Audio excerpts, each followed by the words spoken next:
So we've got a whole bunch of drivers of change. Those were some of the impacts of change. Drivers of change are what is pushing the change to happen. What could be happening in the environment that is resulting in that change being necessary. So one of these is corporate culture, and this is all about the values and the beliefs that are embedded in the business and, of course, its employees as well. So, this is one of the aspects that's the internal kind of thing, the organizational culture or corporate culture. They are the same kind of concept. So, your corporate culture is going to distinguish you from other competitors. So, businesses may offer the same products or the same services, but what should usually be different is the way that that business is in terms of its culture inside. And that can help customers decide what business they would actually go for. If it's offering the same kind of products at the same sort of prices, then um, customers have little else to sort of distinguish those businesses aside from the sort of values and beliefs that that business has and the way that it operates based on those. So business leaders are responsible for building corporate culture, so they need to implement different different reward schemes, procedures, and things like that that are going to reflect the employees in the business and the strategic plan for the way that that business operates and the where it's headed as well. So an example is Microsoft. You've got lots of those big tech companies that you may have heard of having lots of really amazing sort of cultures in terms of the reward schemes that are available and things like that. So Microsoft is one example.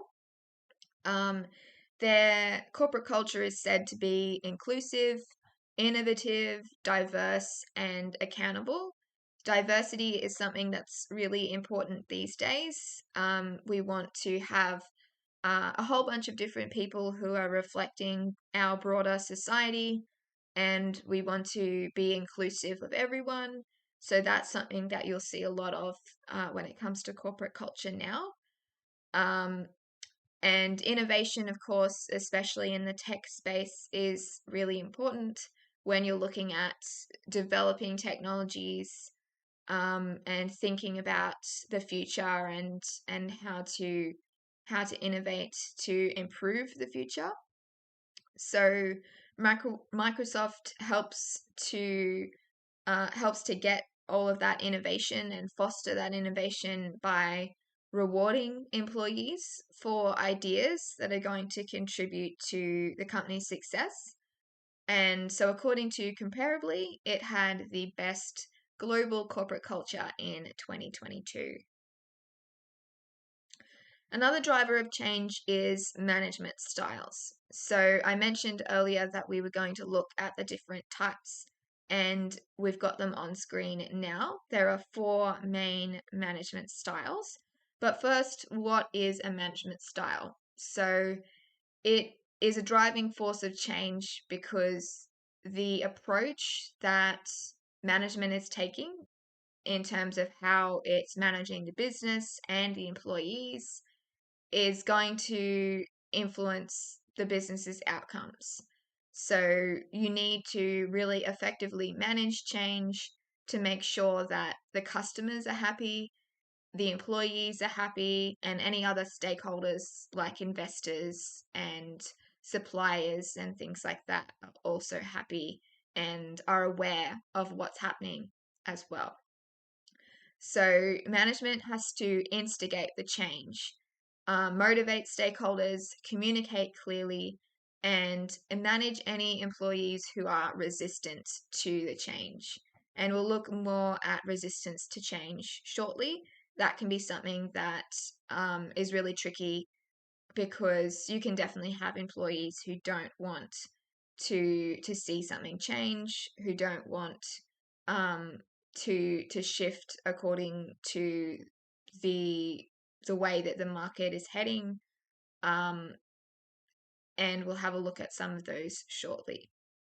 So the 4 main management styles that you need to know are autocratic, which is where the management is maintaining full power over the control.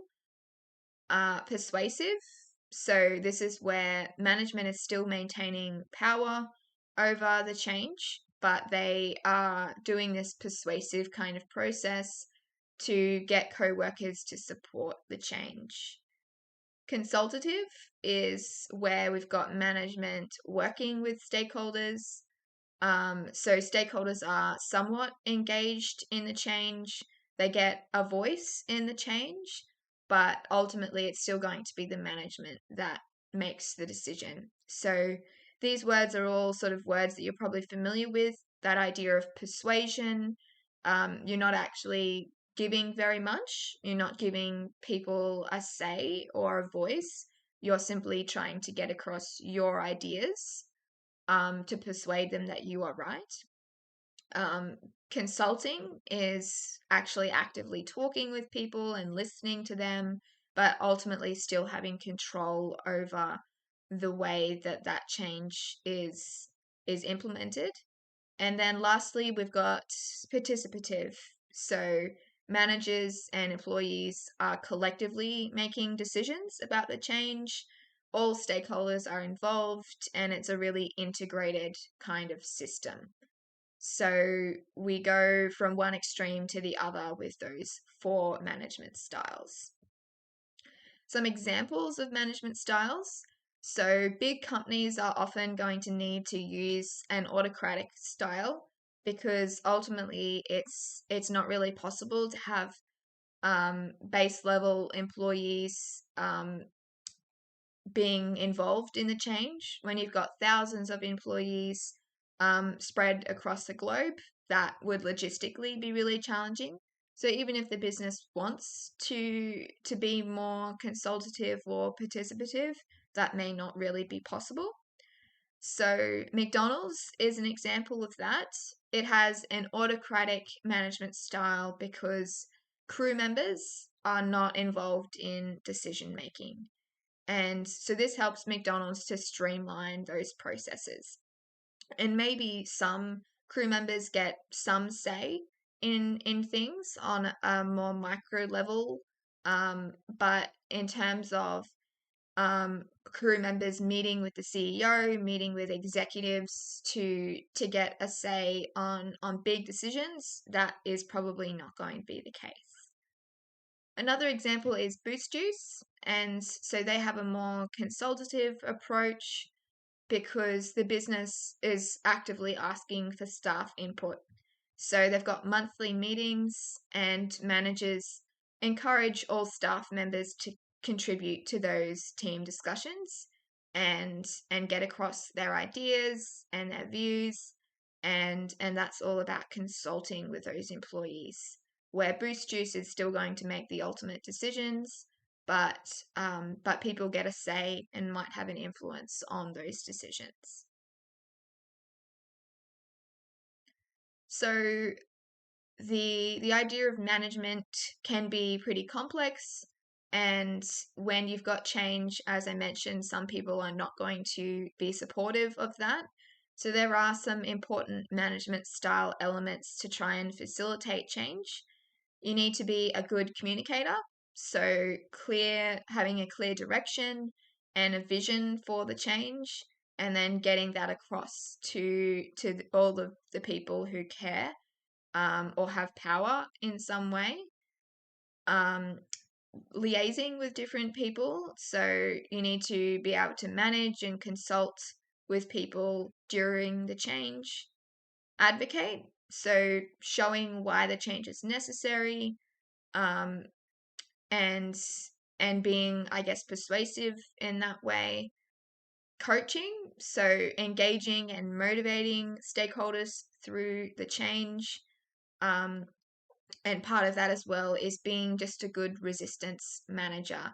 You need to be able to identify when there is resistance to change and then implement different strategies to try and get get employees past the line and make them satisfied with where the business is headed. And shortly, we will also have a look at some strategies for managing resistance to change. So another driver of change is organizational structure. So we've looked at culture, and now we're also looking at the way that that business is actually structured internally with all of the positions. So this is all about the duties of employees and the management hierarchy within the business. And so you could have lots of different changes in organizational structure. You may have the different structure of employee positions, a different chain of command with who is who's boss, and where the decisions are getting made by who, and then also the management framework as well. So perhaps sometimes you have one manager who's managing everything, and a change might be that you have two different managers who are on the same level and have the same power in that organization. So these changes for structure within a business could be necessary for lots of reasons. So if the business is expanding, then you're likely going to need more people to help manage that overseas expansion.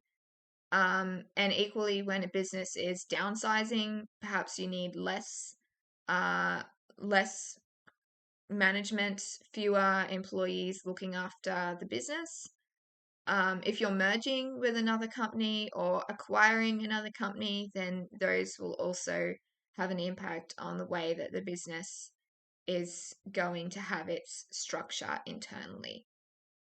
So, an example that I always think of when I'm thinking of organizational structure that I found really helpful at school as an immediate kind of vision in my head is just your high school kind of structure in terms of the way that you've got the chain of command and the hierarchy with all of the teachers and the executive level kind of staff members.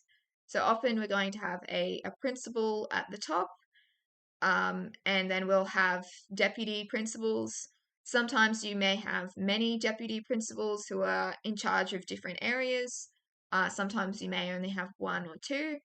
So in this example here, we've got a senior school deputy and a junior school deputy. That might be one way that a school is arranged in terms of structure.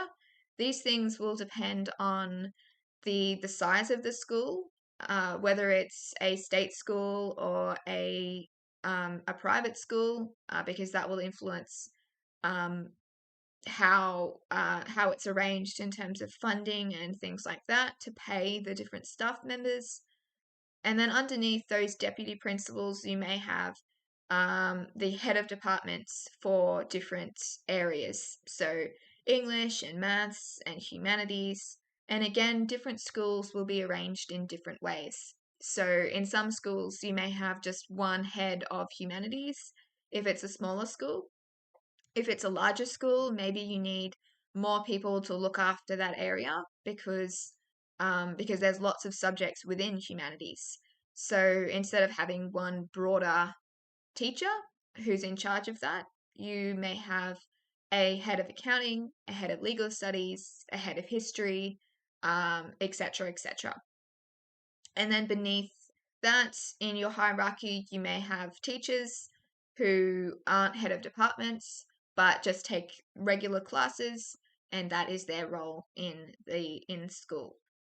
So that organizational structure will change a lot depending on the school and its size and all of those factors. And it's the same thing when it comes to a business as well. So that's a great point of reference to help you remember what organizational structures involve. So let's take a look at some business examples now. So Toyota, back in April 2022, implemented changes to its executive structure. In this case, it reorganized its operating officer roles, and it also established a whole new role, the executive vice president position. So that would have resulted in some shifts in the way that hierarchy would have looked in that business. And then Telstra, also in 2022, announced that it had moved all of its consumer and small business call centers to Australia. And to do this, it had to hire 2,000 more staff members who mostly work remotely in Australia. So that would have been a huge shift in its organizational structure. Instead of outsourcing to overseas call centers, it was basing everything here, and there would have been a lot of logistical things to figure out there to make that change happen. Competition is another driver of change. So businesses need to monitor strengths and weaknesses in terms of their competitors, and shifts in the business environment and all of the evolving customer needs that we've spoken a little bit about already. And then the business needs to continually adapt to those things as well. So it's definitely important to do the monitoring so you're aware of what's happening in the market, what competitors you have, and how what strategies you can implement to stay up to date with them. Then it's also important that the business is going to adapt to make sure it stays on par and even ahead of competitors as well. So competition can be a particular driver of change in lots of different instances. So particularly when competitors are going to change their pricing, perhaps use different advertising strategies or marketing strategies, introduce new products or services as well, and use new technology. So if businesses are doing those things, then their competitors are going to need to think about how that's going to change the overall market. If one business is reducing their pricing, then other businesses may need to follow in order to stay competitive and continue to attract their customers. And it can also be a driver of change just when new competitors come into a market as well. So, back a number of years ago now, we had other supermarkets from overseas wanting to come into Australia. So in Australia, we've of course got Woolies and Coles, as well as organisations like Aldi, and we had I believe it was a German organization that wanted to come into Australia, but we have a really saturated market, so that didn't end up happening. But it would have been the case that Woolies and Coles and those existing competitors would have been monitoring the possibility that they would need to compete with a new rival in the market. So some more examples of competition. I mentioned that technology and rivals implementing new technologies can be a driver of change. And this is what we can see here with KFC. So KFC recognized a drive-through only trend in the very competitive fast food industry. So it opened its first drive-through only store in Newcastle back in 2019. And we can see a little image there of what that looked like. And this involved using new technology. Of course, if you're going to only have drive-through, then you will have a bunch of things technology-wise to make that happen, because you're far more reliant on having that technology to take people's orders and to make sure it's efficient and it's not going to get orders wrong and things like that. Another example is Woolworths. So again, the competitive supermarket industry. Back in 2018, Coles launched its Little Shop collectibles, which you can see on the screen there.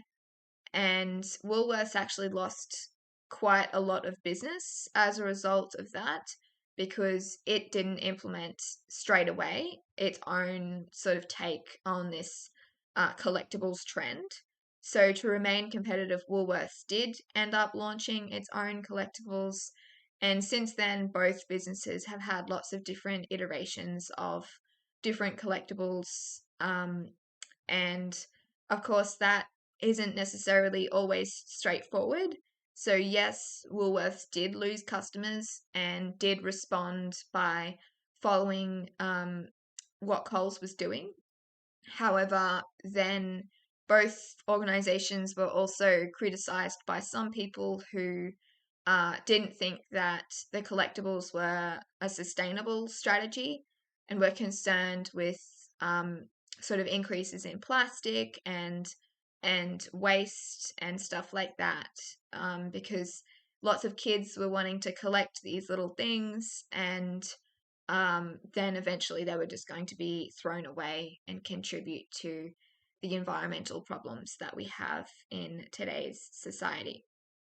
So every different strategy has its pros and cons most of the time. Next up, our next driver of change is legislative compliance.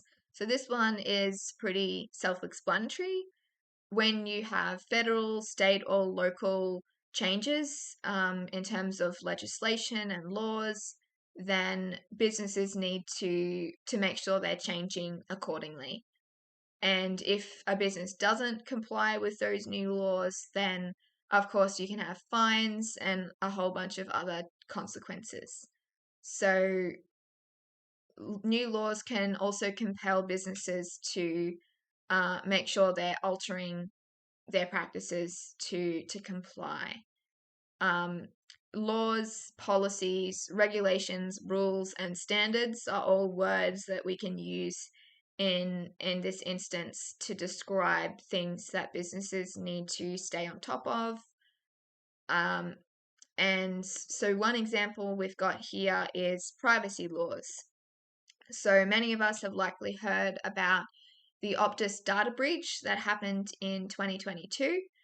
The government, as a result of that, amended the Telecommunications Regulations 2021 legislation.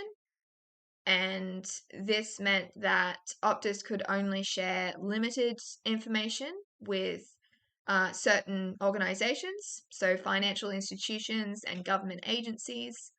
And this was designed to help to detect and mitigate the risks of malicious activity, so ID thefts and scams and things like that. They were aiming to try and reduce the chance of Optus customers being affected any further by data breaches. So some things can be temporary changes like this one, and some things can be long-lasting, permanent kind of shifts in terms of the laws that businesses have to follow. So another example is the plastic bag laws. So back in 2018, retailers had to stop supplying customers with single-use plastic bags. So in places like Woolworths and Coles, we used to have plastic bags at the checkouts, and if you were getting your bags packed at a checkout, then you would get a plastic bag or lots of plastic bags with all of your purchases in there. And these days, you have to supply your own, so you can buy reusable ones, or you can buy the plastic versions that are made from recycled plastic. So retailers face fines if they don't comply with these new laws, and also if they provide any misleading information about plastic bags. So we can see in this image here, made from at least 80% recycled plastic is what's on that bag there. And so, for example, if that was incorrect, if that was misleading consumers to believe something that isn't true, then the the supermarket would face fines or some kind of other consequence for that marketing, that sort of false marketing. Another example is minimum wage laws. This one's a little bit different in that it can change all the time. So each time we have federal budgets or different changes like that, changes in the economy, um, we often see little alterations to minimum wage laws to try and stay up with what's happening in the financial world. So in July 2022, the national minimum wage increased by 5.2%, and that was the equivalent of $40 per week. And so businesses had to adjust to make sure that they were complying with that. And that can have lots of different flow ons. It's not necessarily just a straightforward thing all the time when it comes to legislative compliance, because some businesses may just not have the means to comply with laws.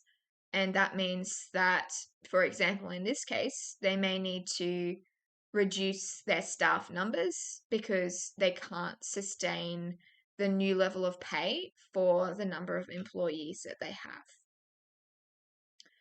Another example is tobacco advertising laws. So, Australia has laws around the advertising and packaging of tobacco products. And this is all aimed around trying to discourage people from smoking.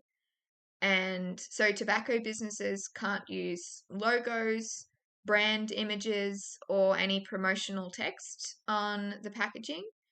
And instead, packaging has to display health warnings and images that are going to display what the health impacts could look like.